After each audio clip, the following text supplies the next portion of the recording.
Pinuna ng ilang legal expert ang desisyon ng Supreme Court na unconstitutional o labag sa saligang batas ang impeachment complaint laban kay Vice President Sara Duterte. Hindi raw kasi yun naayon sa mga naunang pasya ng korte. Iprinotesta rin ng ilang grupo ng mga estudyante ang desisyon. Balitang hatid ni Joseph Moro.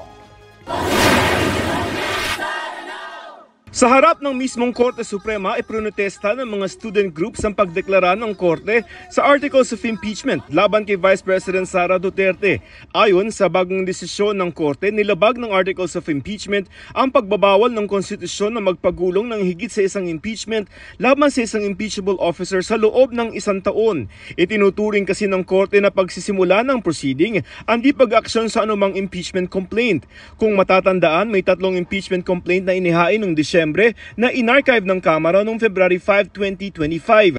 Ayon sa Korte, dahil sa 3 yan, ang ika-4 na complaint na inadapt sa parehong araw at iniakyat sa Senado ay lumabag na sa 1-year bar.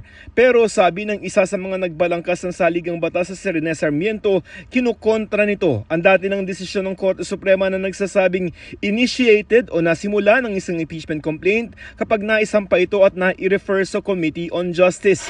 Pinuna rin ni dating Supreme Court Associate Justice Antonio Carpio na iba yan sa nire-require noon. The people did not know that there was this requirement because there was no requirement like this. You cannot make it retroactive. It should be prospective. You know, doctrine of operative fact. If there is a new requirement, you cannot say, oy, bakit hindi mo sinunod ito?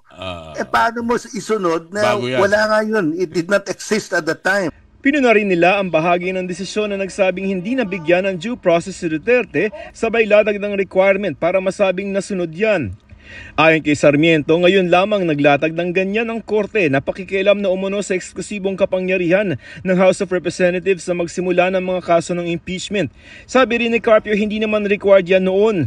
Ang sabi niya ng Supreme Court, it should be, it cannot be an ex parte hearing.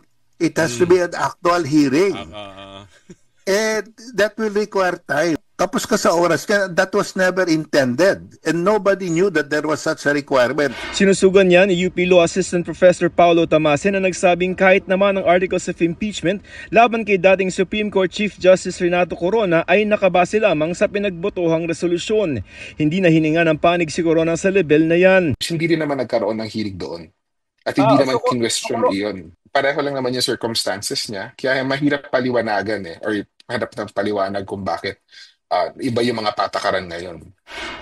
Para naman sa grupong Isang Bayan, mali ang Korte Suprema sa pagsasabing nahuling ihain ang ika-4 na complaint. Sa record daw ng Kamara, naunang aksyonan at pagbotohan ng ika-4 na complaint bago in-archive ang 3 impeachment complaint. Kaya na-i-adapt daw ang ika-4 na complaint bago ang 1-year bar rule.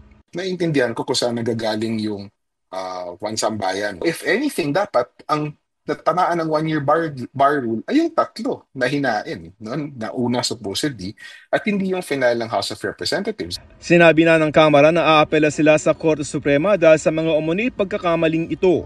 Nakakabahala rin daw ang posibleng maging epekto ng desisyon ng Korte Suprema sa proseso ng impeachment para panagutin ang mga opisyal ng gobyerno. Seryoso siya na problema dito sa desisyon ng Korte Suprema. Naghahain sila ng mga sham complaint upang magsimula yung 1-year bar rule. Kung hindi action na ng House kasi clear naman na sham yung complaint, para bang napagdesisyon na rin na at nagsisimula na yung pagtakbo ng 1-year bar rule.